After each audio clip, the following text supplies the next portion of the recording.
Assalamualaikum warahmatullahi wabarakatuh, sahabat sekalian. PPDB merupakan perwujudan dari pasal 31 Undang-Undang Dasar 1945 bahwa setiap masyarakat Indonesia warga negara berhak memperoleh pendidikan.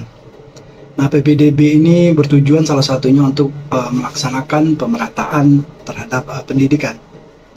Tetapi dalam implementasinya, selain cerita kesuksesan, tentu banyak hal-hal atau permasalahan yang muncul, dan ada yang lucu. Ada orang tua yang anaknya tidak diterima, padahal jarak rumah dengan sekolahnya begitu dekat, sehingga dia melakukan pengukuran pakaian meter dari sekolah ke rumah. Nah, artinya di sini ada permasalahan dalam implementasi dari PPDB ini.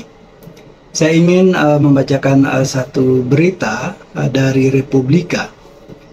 Irjen Kemendikbud menyatakan PPDB zonasi sangat baik, anak tak sekolah jauh dari rumah. Ini salah satu tujuannya.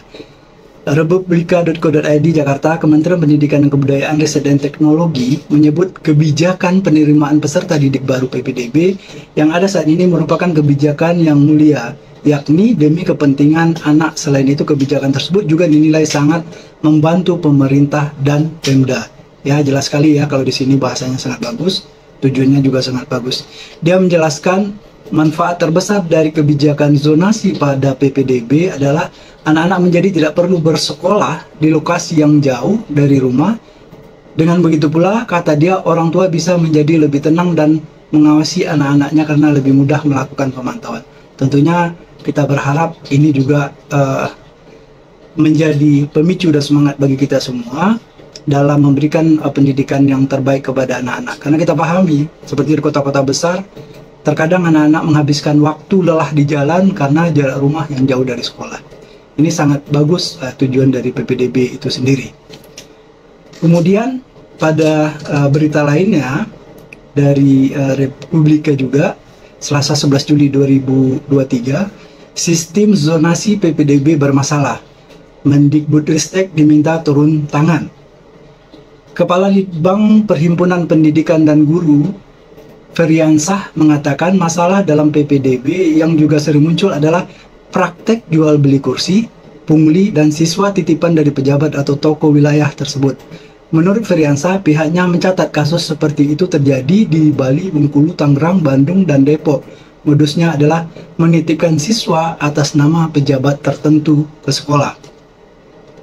Nah, teman-teman semua, dari berita itu kita coba analisa fakta-fakta yang muncul ya dari kasus penerimaan murid baru tahun 2023 ini. Yang pertama, tadi kita dengarkan PPDB ini mempunyai tujuan yang mulia, yaitu mendekatkan jarak sekolah dengan rumah, sehingga anak-anak kita tidak begitu lelah atau kecapean dalam perjalanan dan bisa beristirahat dengan cukup, sehingga bisa mengikuti pendidikannya, proses belajar mengajar dengan baik, dengan tubuh yang segar, kondisi yang prima. Kemudian PPDB sendiri tentunya mewujudkan dari sila kelima dari Pancasila.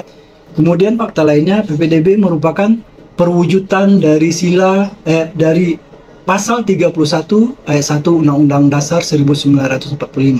Jadi ini sangat bagus ya apa yang direncanakan dan tujuan dari PPDB itu sendiri.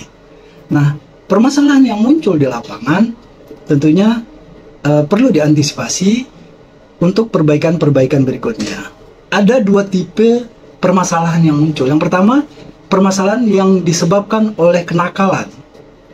Kenakalan di sini misalnya orang tua yang memindahkan kakak anaknya ke sekolah-sekolah terdekat atau ke sekolah-sekolah favorit supaya anaknya bisa bersekolah di sekolah yang mereka harapkan tersebut. Ini kenakalan yang pertama. Kemudian kenakalan lainnya, intervensi pejabat atau titipan pejabat atau mengatasnamakan pejabat menitipkan anaknya ke sekolah tersebut. Kemudian permasalahan lain yang bersumber dari kenakalan adalah jual beli kursi. Nah, ini beberapa hal permasalahan yang bersumber dari kenakalan. Permasalahan yang berikutnya juga bersumber dari kelalaian.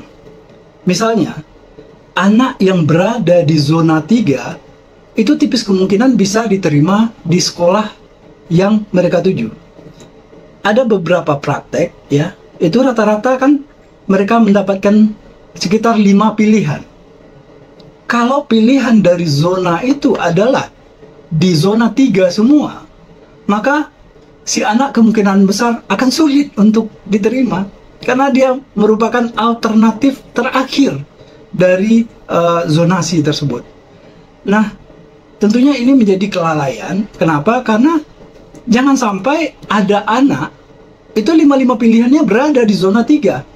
Dan ini tentunya menghapuskan, menghilangkan kesempatan anak untuk bisa bersekolah di sekolah yang mereka inginkan. Ini mungkin tidak disadari, tetapi fakta itu ada. Sekali lagi saya katakan, fakta itu ada. Harapan yang ingin dibangun adalah semua anak mendapatkan kesempatan yang sama untuk mengikuti seleksi masuk sekolah tersebut. Kesempatan yang sama. Kemudian, harapan berikutnya adalah terjadinya pemerataan pendidikan.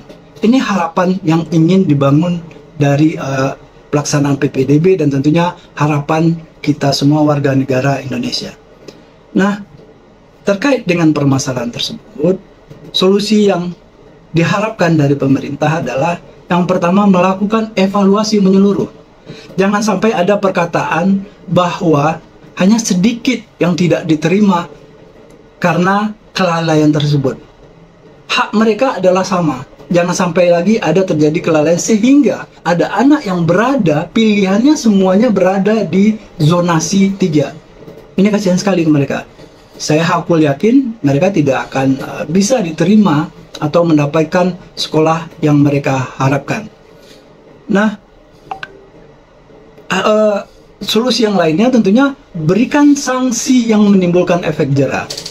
Bagi mereka-mereka yang nakal tadi, berikan sanksi, publikasikan sanksi tersebut, sehingga orang tahu bahwa bagi siapa yang berani atau coba-coba melakukan kenakalan dalam tanda kutip dalam proses PPDB ini, mereka bisa akan didiskualifikasi atau sanksi-sanksi lainnya. Kemudian, membuat kebijakan yang melahirkan rasa keadilan. Jangan sampai PPDB sebagai upaya keadilan dalam dunia pendidikan seperti yang diamanatkan oleh Undang-Undang Dasar, tetapi dalam prakteknya timbul ketidakadilan yang malah melanggar dari undang-undang tersebut. Dari level kepemimpinan, level tertinggi adalah pemimpin yang mampu meninggalkan legacy atau nama baik atau kebijakan yang baik.